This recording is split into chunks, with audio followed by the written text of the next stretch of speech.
Hi friends, welcome to our channel. ఈరోజు నేను అకా web సిరీస్లోని remaining episode స్టోరీని ఎక్స్ప్లెయిన్ చేయబోతున్నాను. ఆల్రెడీ పార్ట్ 1 వీడియోలో అకా వెబ్ సిరీస్లోని ఫస్ట్ 3 ఎపిసోడ్ స్టోరీని ఎక్స్ప్లెయిన్ చేసి ఆ వీడియోని మన టాకీ టాక్స్ ఛానల్లో అప్లోడ్ చేయడం జరిగింది. మీరు ఫస్ట్ టైం ఈ వీడియోని చూస్తుంటే మాత్రం ఫస్ట్ ఆ పార్ట్ 1 వీడియోని చూసి ఆ తర్వాత ఈ వీడియోని చూస్తే క్లియర్గా అర్థమవుతుంది. నేను పార్ట్ 1 వీడియో లింక్ని ఈ వీడియో డిస్క్రిప్షన్లో మరియు కామెంట్స్లో ఇస్తాను, చూసేయండి. ఇక టైం వేస్ట్ చేయకుండా స్టోరీలోకి వెళ్ళిపోదాం. Now let's start our video.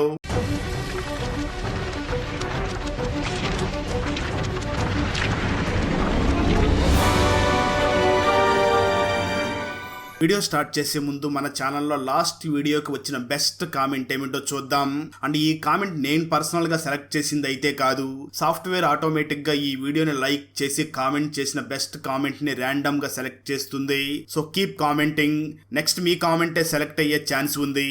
And thanks for commenting. Now let's start our video. Open చేస్తే 3వ ఎపిసోడ్ ఎండింగ్లో దేవాన్ని చంపడానికి మన హీరో అక్కడికి వెళ్ళగా డోర్ అక్కడ ఒక మహిళ తీస్తుంది. సరిగ్గా అదే సమయంలో హీరో మీద ఎవరో గన్ను గురిపెట్టారు కదా. నిజానికి ఆ గన్ను గురిపెట్టింది మరి ఎవరో కాదు, దేవాన్నే గన్ను గురిపెట్టి ఉంటాడు.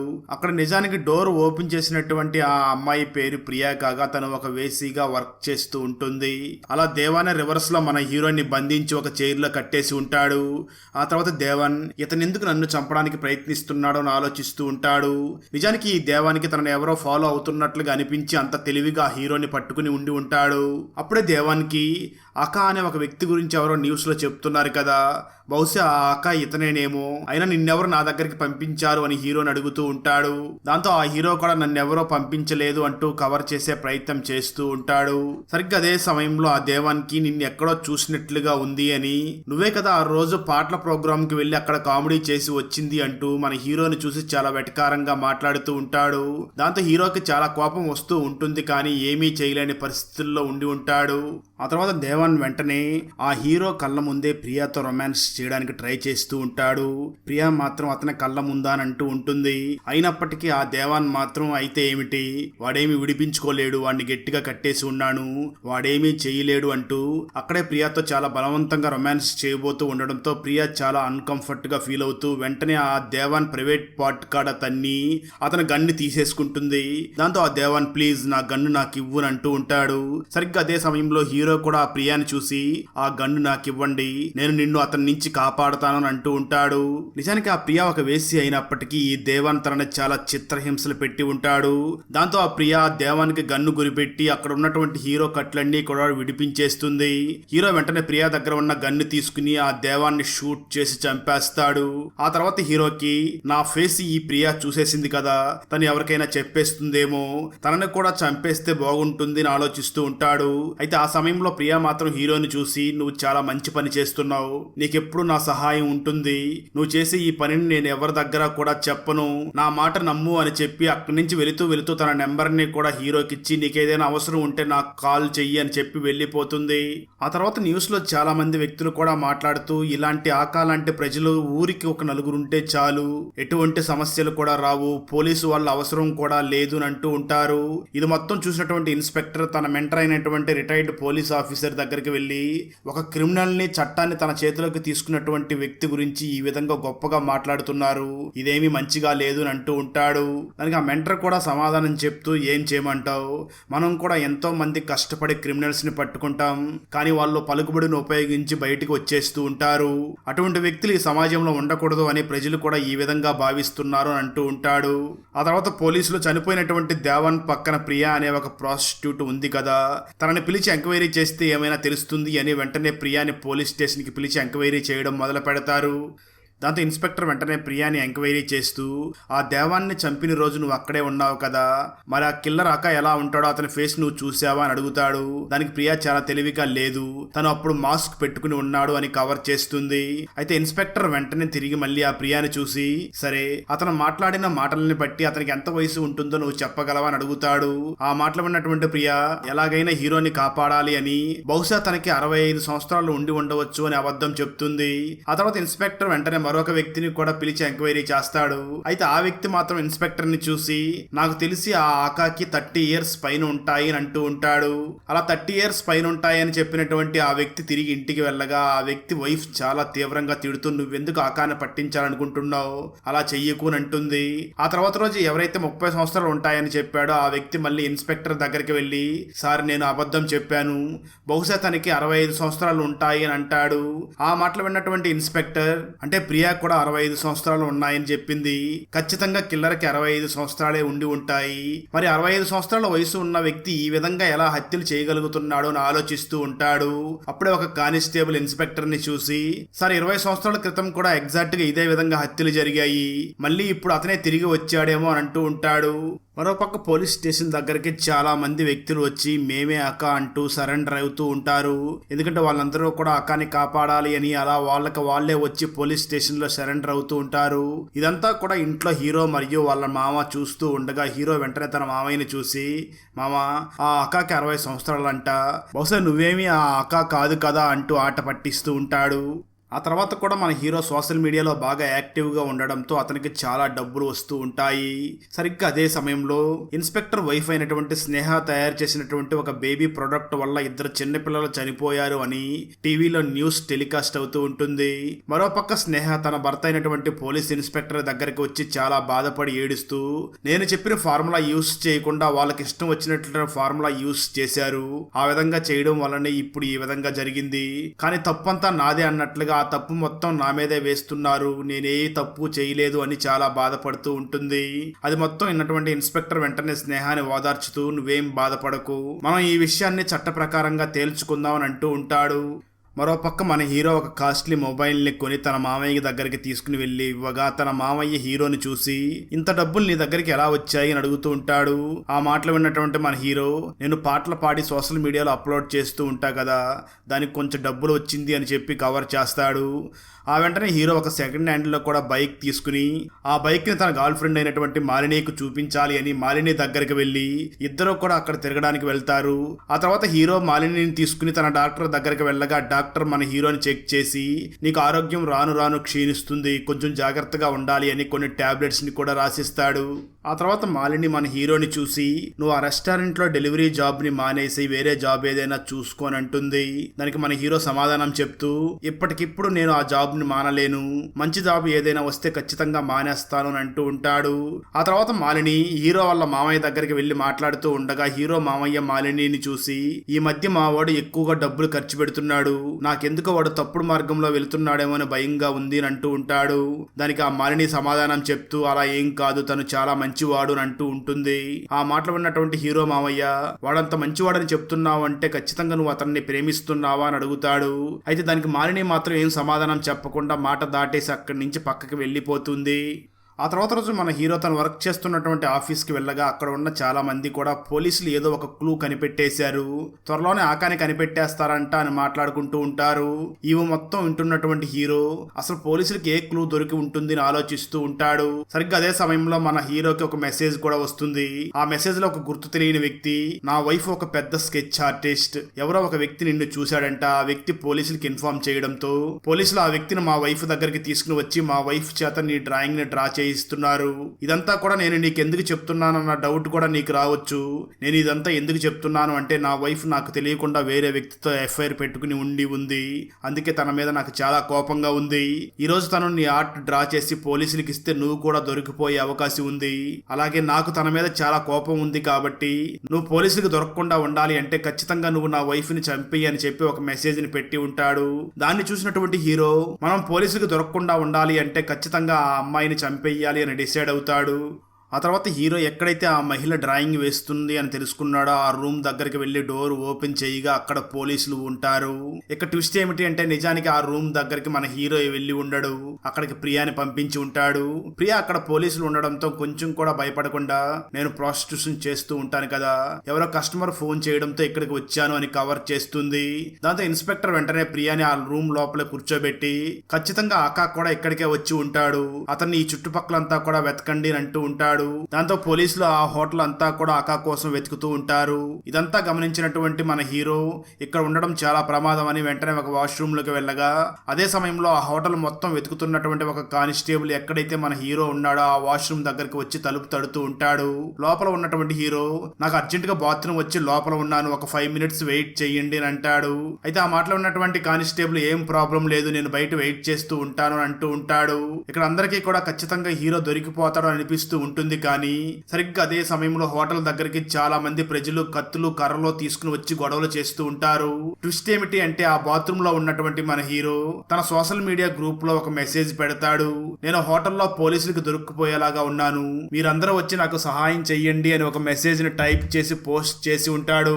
దాంతో అది చూసినటువంటి ప్రజలందరూ కూడా అక్కడికి వచ్చి గొడవలు చేస్తూ ఉండడంతో ఎక్కడైతే మన హీరో బాత్రూమ్ లో ఉన్నాడో ఆ బాత్రూమ్ బయట ఉన్నటువంటి కానిస్టేబుల్ కూడా ఇక్కడేంటి గొడవ జరుగుతుంది అని వెంటనే అక్కడి నుంచి బయటికి వెళ్లిపోతాడు. ఆ సమయంలో మన హీరో అక్కడి నుంచి సైలెంట్ గా బయటికి వచ్చి అక్కడ అందరూ కూడా గొడవ పడుతూ ఉండగా మన హీరో మాత్రం సైలెంట్ గా అక్కడ నవ్వుకుంటూ వెళ్లిపోతాడు. ఇదంతా కూడా టీవీ న్యూస్ లో టెలికాస్ట్ చేస్తూ ప్రజలందరూ కూడా హోటల్ దగ్గరికి వెళ్లి దాడి చేసి అక్కడ అకా తప్పించుకునే విధంగా చేశారు అని టీవీ న్యూస్ లో చెప్తూ ఉంటారు. ఇది మొత్తం మాలిక మదర్ చూసి శబాస్ మంచి పని చేశారు అని మెచ్చుకుంటూ ఉంటుంది. అయితే అక్కడే ఉన్న మాలిక తన మదర్ ని చూసి ఎందుకు అలా మెచ్చుకుంటున్నావు, అతనేమీ హీరో కాదు, తన చట్టాన్ని తన చేతిలోకి తీసుకుని ఆ విధంగా హత్యలు చేస్తున్నాడు, అతన్ని హీరో అన్నట్లుగా పొగడకూడదు అని అంటూ ఉంటుంది. సరిగ్గా అదే సమయంలో అక్కడికి హీరో రావడంతో మాలిని హీరోని చూసి మాట్లాడుతూ నా దగ్గర కొన్ని ప్రొడక్ట్స్ ఉన్నాయి, వాటిని తీసుకుని వెళ్ళి డెలివరీ చేసి రావాలి అని అంటుంది. అప్పుడు హీరో వెంటనే ఆ మాలికాని చూసి నేను ఇప్పుడు ఆ జాబ్ మానేయాలనుకుంటున్నాను, నీకేదన్నా ప్రొడక్ట్ డెలివరీ చేయాలంటే నాకు చెప్పు, నాకు తెలిసిన వాళ్ళ ద్వారా నేను ఆ ప్రొడక్ట్ ని డెలివరీ చేయిస్తాను అని అంటూ ఉంటాడు. ఇక్కడ మాలిని ఎప్పుడు ప్రొడక్ట్స్ ని డెలివరీ చేయమని ఇచ్చినా కానీ ఆ కవర్ లో ఒక ఫ్లవర్ ని పెట్టి ఇస్తూ ఉంటుంది. కానీ ఇప్పుడు మన హీరో ఆ ప్రొడక్ట్స్ ని వేరే వాళ్ళ ద్వారా డెలివరీ చేయిస్తాను అని చెప్పడంతో ఆ ఫ్లవర్ ని మాలిని డైరెక్ట్ గా మన హీరోకే ఇస్తుంది. అంటే మన హీరోని మాలినిని కూడా ఇష్టపడుతుంది అన్నట్లుగా చూపిస్తారు. మరోపక్క స్నేహ చాలా బాధపడుతూ ఉండడంతో అది చూసినటువంటి ఇన్స్పెక్టర్ ను మరీ అంతలా బాధపడకు అని వెంటనే తన మెంటర్ అయినటువంటి రిటైర్డ్ పోలీస్ ఆఫీసర్ దగ్గరికి వెళ్ళి నా వైఫ్ స్నేహ ఎటువంటి తప్పు చేయలేదు, తప్పు చేసిన వాళ్ళు ఆ తప్పునంతా కూడా నా వైఫ్ మీదకి నెట్టే ప్రయత్నం చేస్తున్నారు, మీకు చాలా పెద్ద పెద్ద వాళ్ళు తెలుసు కదా, ఎలాగైనా ఈ సమస్య నుంచి నా వైఫ్ బయటపడేలాగా చెయ్యండి అని తన మెంటర్ దగ్గర మాట్లాడుతూ ఉంటాడు. మరోపక్క హీరో ప్రియాని కలిసి తనకి థ్యాంక్స్ చెప్పడంతో ప్రియా కూడా హీరోని చూసి నువ్వు చాలా మంచి పని చేస్తున్నావు, నీకెప్పుడూ కూడా నేను సహాయం చేస్తూ ఉంటాను అని అంటుంది. అప్పుడు హీరో ఆ ప్రియాని చూసి నువ్వు పోలీసులకి నా వయసు 60 సంవత్సరాలని చెప్పావా అంటూ నవ్వుతూ అక్కడి నుంచి వెళ్లిపోతాడు. అలా ఇంటికి వెళ్ళినటువంటి హీరో ఒక కాస్ట్లీ కెమెరాని తీసుకుని ఇంటికి వెళ్తాడు. ఎందుకంటే ఇక నుంచి హీరో తను ఎవరినైతే చంపబోతున్నాడో అదంతా కూడా రికార్డ్ చేసి సోషల్ మీడియాలో అప్లోడ్ చేయాలి అనుకుని ఆ విధంగా కెమెరాని కొని ఉంటాడు. ఆ తర్వాత రోజు మన హీరో వర్క్ చేస్తున్నటువంటి తన మేనేజర్ దగ్గరికి వెళ్ళి నేను ఈ జాబ్ మానేయాలనుకుంటున్నాను అని అంటాడు. దానికి ఆ మేనేజర్ మాట్లాడుతూ ఈ జాబ్ మానేసి అడుక్కుని తింటావా అంటూ వెటకారంగా మాట్లాడుతూ ఉండగా హీరో కూడా అంతే వెటకారంగా చాలా గట్టిగా సమాధానం చెప్తూ ఉంటాడు. మరోపక్క ఇన్స్పెక్టర్ కి మెంటర్ అయినటువంటి రిటైర్డ్ పోలీస్ ఆఫీసర్ ఆ అకాకి వస్తున్నటువంటి మెసేజ్ల్ని చెక్ చేసి సడన్ గా షాక్ అయ్యి వెంటనే ఇన్స్పెక్టర్ కి ఏదో చెప్పాలి అని ఇన్స్పెక్టర్ కి కాల్ చేస్తూ ఉంటాడు. మరోపక్క స్నేహ ఎక్కడికో ఒంటరిగా కారులో వెళ్ళబోతూ ఉండగా సరిగ్గా అదే సమయంలో ఒక వ్యక్తి ఫేస్ కి మాస్క్ పెట్టుకుని వచ్చి ఆ స్నేహ కారులో కూర్చుంటాడు. ఆ వ్యక్తి మరెవరో కాదు, మన హీరోని అక్కడికి వచ్చి ఉంటాడు. మరోపక్క ఇన్స్పెక్టర్ కి తన మెంటర్ ఫోన్ చేసి అక్క నెక్స్ట్ టార్గెట్ నీ వైఫ్ అయినటువంటి స్నేహ కూడా అయి ఉంటుంది, చాలా మంది నీ వైఫ్ తప్పు చేసింది అని తనను చంపేయాలి అని అకాకి మెసేజ్లు పెడుతున్నారు, కొంచెం జాగ్రత్తగా ఉండు అని చెప్తాడు. దాంతో ఇన్స్పెక్టర్ వెంటనే తన వైఫ్ ఎక్కడ ఉందో అని ఫోన్ చేసే ప్రయత్నం చేస్తూ ఉంటాడు. కానీ ఫోన్ మాత్రం కనెక్ట్ అవ్వదు. మరోపక్క హీరో ఆ స్నేహాన్ని చంపబోతూ ఉండగా స్నేహ నేనే తప్పు చేయలేదు అని చెప్పబోతూ ఉంటుంది. అయితే హీరో మాత్రం ఆ స్నేహ మాటల్ని ఏమీ వినిపించుకోకుండా తన నోట్లో గుడ్డ పెట్టేసి వెంటనే తనని అతి కిరాతకంగా చంపేసి అది మొత్తం కూడా వీడియో రికార్డ్ చేసి అక్కడి నుంచి వెళ్లిపోయి ఆ వీడియోని సోషల్ మీడియాలో అప్లోడ్ చేస్తాడు. ఇదంతా చూసినటువంటి ఇన్స్పెక్టర్ చాలా బాధపడి ఏడుస్తూ నా వైఫ్ ని ఇలా చేసిన వాడిని ఖచ్చితంగా వదిలిపెట్టకూడదు అని అనుకుంటూ ఉంటాడు. కట్ చేస్తే మరో పక్క మన హీరో మాలినిని ఒక ప్లేస్ దగ్గరికి తీసుకుని వెళ్ళి ఆ రోజు తన బర్త్డే కావడంతో తనకి ఒక కాస్ట్లీ గిఫ్ట్ గా ఒక వాచ్ ని గిఫ్ట్ గా ఇచ్చి వెంటనే తన మనసులో మాటని ప్రపోజ్ చేస్తాడు. దానికి ఆ మాలిని కూడా ఒప్పుకుని తనని పెళ్లి చేసుకోవడానికి ఓకే చెప్తుంది. ఆ తర్వాత మాలిని ఒంటరిగా రోడ్డు మీద నడుచుకుని వెళ్తూ ఉండగా ఒక దొంగ అక్కడికి వచ్చి మాలిని చేతిలో ఉన్నటువంటి బ్యాగ్ ని లాగడంతో మాలిని కింద పడిపోతుంది. ఆ మాలినికి బాగా దెబ్బలు కూడా తగులుతాయి. దాంతో తనని వెంటనే హాస్పిటల్లో అడ్మిట్ చేసి ఉండడంతో హీరో అక్కడికి వెళ్లి మాలినిని చూసి అసలు ఇదంతా కూడా ఎవరు చేశారో అని సీసీటీవీ వీడియోలో చెక్ చేయగా అక్కడ ఎవరైతే చేశారో వాళ్ళ బండి నెంబర్ కనిపిస్తుంది. దాంతో హీరో వీళ్ళకి ఖచ్చితంగా బుద్ధి చెప్పాలి అని డిసైడ్ అవుతాడు. కట్ చేస్తే ఆ తర్వాత రోజు ఇన్స్పెక్టర్కి ఇక్కడ ఒక వ్యక్తిని ఎవరో చంపేశారు అని ఫోన్ కాల్ వస్తుంది. నిజానికి ఆ వ్యక్తి మరి ఎవరో కాదు, ఇంతకుముందు మాలిని ఒంటరిగా వెళుతున్నప్పుడు తన బ్యాగ్ లాక్కుని వెళ్లి తన కింద పడిపోయేలా చేశాడు కదా, ఆ వ్యక్తి దగ్గరికి హీరో వెళ్లి తనని చంపేసి ఉంటాడు. అలా చంపేసి అది మొత్తం కూడా వీడియో తీసి దాన్ని సోషల్ మీడియాలో అప్లోడ్ చేసి ఈ వ్యక్తి చేస్తున్నది చాలా తప్పు కదా, ఇతను చాలా దొంగతనాలు చేస్తూ అడ్డు వచ్చిన వాళ్ళందరినీ కూడా చాలా చిత్రహింసలు పెట్టి కొడుతున్నాడు, అందుకే ఇతన్ని చంపాల్సి వచ్చింది అని చెప్పి వీడియో రికార్డ్ చేసి అప్లోడ్ చేసి ఉంటాడు. అయితే ప్రతి హత్య చేసిన సమయంలో మన హీరో సిమ్ కార్డ్ ని మార్చేస్తూ ఉండి ఉంటాడు, కానీ ఈసారి సిమ్ మార్చడం మర్చిపోయి ఉంటాడు. ఆ తర్వాత కొద్దిసేపటికి మన హీరో అక్కడ కళ్ళు తిరిగి పడిపోవడంతో అటువైపు చాలా మంది వెళుతూ ఉంటారు. వారిలో మన హీరోకి ఇంతకు ముందు మేనేజర్ గా పనిచేసిన వ్యక్తి కూడా అటువైపు వెళుతూ అక్కడ హీరో పడిపోయి ఉండడం చూసి వెంటనే మన హీరోని తీసుకుని వెళ్లి హాస్పిటల్లో అడ్మిట్ చేస్తాడు. కొంతసేపటి తర్వాత హాస్పిటల్ దగ్గరికి హీరో మేనమామ వచ్చి హీరోని హాస్పిటల్లో జాయిన్ చేసినటువంటి హీరో మేనేజర్కి థ్యాంక్స్ చెప్తాడు. హీరో మేనేజర్ అక్కడ పడిపోయినటువంటి హీరో ఫోన్ని కూడా తన మామయ్యకి ఇచ్చి అక్కడి నుంచి వెళ్ళిపోతాడు. హీరో మామయ్య ఆ ఫోన్ని చెక్ చేసినప్పుడే అసలైన ఆకార్ నా మేనల్లుడు అని తెలుసుకుంటాడు. మరోపక్క పోలీసులకి ఎక్కడైతే హీరో పడిపోయాడో అక్కడ హీరో వాచ్ కూడా పోలీసులకి దొరికి ఉంటుంది. ఈ అక్క ఏదైనా హత్య చేస్తే వెంటనే సిమ్ కార్డ్ ని మారుస్తాడు, ఈసారి మారవలేదు అని. వెంటనే ఆ సిమ్ కార్డ్ లొకేషన్ ఎక్కడ ఉందో ఆ లొకేషన్ ని సెర్చ్ చేసి ఆ హాస్పిటల్ దగ్గరికి వచ్చేస్తారు. అప్పుడే వాళ్ళు అక్క ఫోన్ కి ఫోన్ చేయగా ఆ ఫోన్ తన మామయ్య దగ్గర ఉండడంతో పోలీసులు అక్కడికి వచ్చి నిజమైన అక్క ఈ హీరో వాళ్ళ మామయ్య, తన వయసు కూడా 60 సంవత్సరాలు దాటినట్లుగా ఉంది అని వాళ్ళు వెంటనే హీరో మామయ్యని అరెస్ట్ చేసి పోలీసులు అక్కడి నుంచి తీసుకుని వెళ్లిపోతారు. ఆ ఇన్స్పెక్టర్ మాత్రం తన వైఫ్ ని ఆక చంపాడు అని హీరో మావయ్యని పోలీస్ స్టేషన్ కాకుండా తన ఇంటికే తీసుకుని వెళ్లిపోతాడు. వెంటనే ఇన్స్పెక్టర్ మిగతా పోలీస్ ఆఫీసర్స్ అందరినీ చూసి నేను ఈ ఆకాని నా ఇంటికి తీసుకుని వెళ్ళినట్లుగా ఎవరి దగ్గర చెప్పొద్దు అని మాట తీసుకుంటాడు. అలా ఇన్స్పెక్టర్ హీరో మావయ్యని ఇంటికి తీసుకుని వెళ్లి చాలా చిత్రహింసలు పెడుతూ ఉంటాడు. మరోపక్క హాస్పిటల్కి వచ్చినటువంటి మాలిని కూడా అక్కడ హీరో మామయ్య కోసం వెతుకుతూ ఉంటుంది. అదే సమయంలో టీవీలో హత్య జరిగిన ప్లేస్ లో పోలీసులకి ఒక వాచ్ దొరికింది అని చూపిస్తూ ఉంటారు. ఆ వాచ్ ని చూసినటువంటి మాలిని ఈ వాచ్ తన బాయ్ ఫ్రెండ్ అయినటువంటి మన హీరోది అని తెలుసుకుని, అంటే నా దగ్గర దొంగతనం చేయడానికి ప్రయత్నించినటువంటి ఆ వ్యక్తి నేను కింద పడిపోయి గాయాలయ్యేలాగా చేశాడు అని, దానికి ప్రతీకారంగానే హీరో ఈ విధంగా చేసినట్లుగా ఉన్నాడు అనుకుంటూ ఉంటుంది. మరోపక్క ఇన్స్పెక్టర్ హీరో మామయ్యని బాత్రూమ్ లో బంధించి తనని చాలా తీవ్రంగా టార్చర్ చేస్తూ ఉంటాడు. అదే సమయంలో కాలింగ్ బెల్ మోగడంతో ఇన్స్పెక్టర్ వెళ్లి డోర్ ఓపెన్ చేయగా అక్కడికి తన మెంటర్ వస్తాడు. దాంతో ఇన్స్పెక్టర్ వెంటనే బాత్రూమ్ లోకి వెళ్లి అరవకుండా ఉండు అని వార్నింగ్ ఇచ్చి వస్తూ ఉండగా అప్పుడే తన మెంటర్ కి అక్కడ చాలా బ్లడ్ డ్రాప్స్ కనిపించడంతో వాటిని ఫాలో అయ్యి బాత్రూమ్ దగ్గరికి వెళ్తూ ఉంటాడు. అప్పుడే ఇన్స్పెక్టర్ బాత్రూమ్ నుంచి బయటకు వచ్చి చేతికి దెబ్బ తగిలింది సార్, కట్టుకుంటున్నాను అని కవర్ చేస్తాడు. అయినప్పటికీ మన ఇన్స్పెక్టర్ వాళ్ళ మెంటర్ కి మాత్రం ఇతను ఏదో తప్పు చేస్తున్నాడు అని ఆలోచిస్తూ అక్కడి నుంచి వెళ్లిపోతాడు. ఆ వెంటనే ఇన్స్పెక్టర్ మళ్ళీ బాత్రూమ్ లోకి వెళ్లి హీరో మావయ్యని చంపేసి తనని ఎవరో చంపేసినట్లుగా ఆ డెడ్ బాడీని తీసుకుని వెళ్లి హీరోకి ఇచ్చేస్తాడు. అయితే ఇదంతా కూడా ఇన్స్పెక్టరే చేశాడు అని హీరో క్లియర్ గా అర్థం చేసుకుంటాడు. ఆ తర్వాత ఇన్స్పెక్టర్ మెంటర్ కూడా ఇన్స్పెక్టర్ ని పిలిచి ఆ వ్యక్తిని చంపింది నువ్వే అని నాకు తెలుసు, కానీ నా ఎక్స్పీరియన్స్ ప్రకారం చెప్తున్నాను ఈ హత్యలు చేస్తున్నదైతే అతను కాదు అని అంటాడు. మరోపక్క మాలిని మన హీరోని ఎక్కడైతే హీరో మాలినికి ప్రపోజ్ చేశాడో ఆ ప్లేస్ దగ్గరికి వెళ్ళి ఇక్కడ ఆకాగా హత్యలు చేస్తున్నదంతా నువ్వే కదా, వెంటనే నువ్వు చేస్తున్న తప్పులన్నింటినీ కూడా పోలీస్ స్టేషన్కి వెళ్ళి సరెండర్ అవ్వు, లేదంటే నేనే పోలీసులకు ఫోన్ చేసి ఇన్ఫార్మ్ చేస్తాను అని అంటుంది. ఆ మాటలు విన్నటువంటి హీరో మాత్రం నా చిన్న వయసులో ఉన్నప్పుడు నా తండ్రిని మోసం చేశారు, ఆ మోసం వల్ల నా ఫ్యామిలీ మొత్తం కూడా చనిపోయారు, అందుకే నాకు మైండ్లో ఎప్పుడూ కూడా ఆ సంఘటనే తిరుగుతూ ఉంటుంది, అందువల్లనే నేను తప్పు చేసిన వాళ్ళందరినీ కూడా హత్య చేస్తున్నాను, ఈ నిర్ణయంలో ఎటువంటి మార్పు ఉండదు, అడ్డు వస్తే నిన్నైనా చంపుతాను అని అంటాడు. అయితే ఆ మాటలు విన్నటువంటి మాలిని నువ్వు నన్ను చంపవు, ఎందుకంటే నీకు ఇష్టమైన ప్లేస్ కి తీసుకువచ్చాను కదా, నువ్వైతే నన్ను చంపలేవు అని అంటూ ఉంటుంది.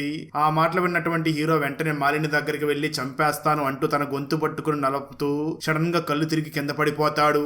అది చూసినటువంటి మాలిని నన్నే చంపాలని చూస్తావా, ఇంక నీ దగ్గర ఉండకూడదు అని చెప్పి అక్కడి నుంచి వెళ్ళాలి అనుకుంటుంది. కానీ అతన్ని ఇంకా ఇష్టపడుతూ ఉండడంతో అక్కడి నుంచి వెళ్లకుండా హీరోకి స్పృహలోకి వచ్చే వరకు అక్కడే ఉంటుంది. స్పృహలోకి వచ్చినటువంటి హీరో వెంటనే మాలిని చూసి నువ్వు వెళ్ళిపోవాలంటే ఇక్కడ ఇక్కడి నుంచి వెళ్ళిపోయి ఉండొచ్చు, కానీ ఎందుకు వెళ్ళలేదు అని అడుగుతాడు.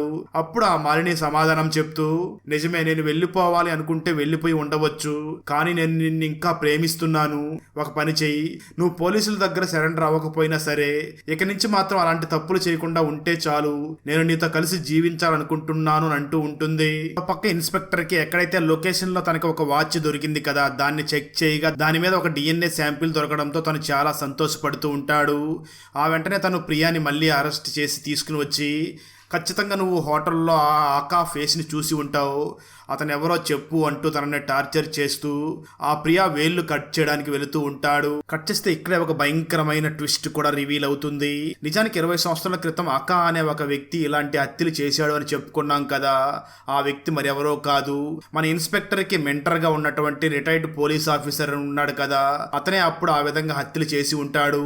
ఇప్పుడు కూడా తను సేమ్ అదే విధంగా మళ్ళీ హత్యలు చేయాలి అని తన ఆయుధాలన్నింటినీ కూడా రెడీ చేసుకుంటూ ఉంటాడు. కట్ చేస్తే మరో పక్క హీరో దగ్గర మాలిని, నువ్వు ఇక మీదట ఎవరిని కూడా హత్య చేయకూడదు అనే మాట తీసుకుని అతను ఒడిలోనే పడుకుని నిద్రపోతూ ఉంటుంది. కానీ హీరో మాత్రం ఆ విషయం ఏమీ పట్టించుకోకుండా తిరిగి అలాంటి పనులు చెయ్యాలి అని ఆలోచిస్తూ ఉంటాడు. అదే సమయంలో అటు పక్కన ఒక అమ్మాయి వెళుతూ ఉండగా ఆ అమ్మాయిని ఒక అబ్బాయి చాలా ఇబ్బంది పెడుతూ ఉంటాడు. అది చూసినటువంటి హీరో వెంటనే అక్కడికి వెళ్లి అతన్ని చంపేసినట్లుగా మనకు చూపిస్తారు. అలా సెకండ్ సీజన్ కి లీడ్ ఇచ్చి ఫస్ట్ సీజన్ ఇక్కడితో ముగిస్తారు. కళల్ని కంట్రోల్ చేసే పవర్స్ వల్ల అమీర్ ఏం చేశాడు, అసలు అమీర్ని కలిసిన వాళ్ళందరూ ఎందుకు పిచ్చి వాళ్ళు అవుతున్నారు, అమీర్ ఫాదర్ నిజంగానే చేతబడి చేస్తున్నాడా, పిచ్చివాడు ముందే జరగబోతున్నది ఎలా చెప్పగలుగుతున్నాడు, నత్తలు కనిపిస్తే ఎందుకు జనాలు భయపడిపోతున్నారు, ఏంజల్ని ప్రమాదం నుంచి మహేష్ ఎలా కాపాడగలిగాడు, అసలు ఏంజల్కి మరియు మహేష్కి మధ్య గల సంబంధం ఏమిటి తెలుసుకోవాలి అంటే మీరు 2023లో మలయాళం లాంగ్వేజ్లో రిలీజ్ అయినటువంటి పెండులం మూవీ స్టోరీని చూడాల్సిందే. ఈ మలయాళం ఫుల్ మూవీ స్టోరీని తెలుగులో వినాలి అనుకుంటే ఈ వీడియో డిస్క్రిప్షన్లో ఉన్న లింక్ని క్లిక్ చేసి చూడండి. ఫ్రెండ్స్, వీడియో నచ్చినట్లయితే లైక్ చేసి ఒక చిన్న కామెంట్ చేస్తే మాకు నెక్స్ట్ వీడియో చేయడానికి ఎంకరేజింగ్గా ఉంటుంది. అలాగే ఛానల్ని సబ్స్క్రైబ్ చేసి పక్కనే ఉన్న బెల్ ఐకాన్ని క్లిక్ చేసి సపోర్ట్ చేయండి. Thanks for watching. జై హింద్.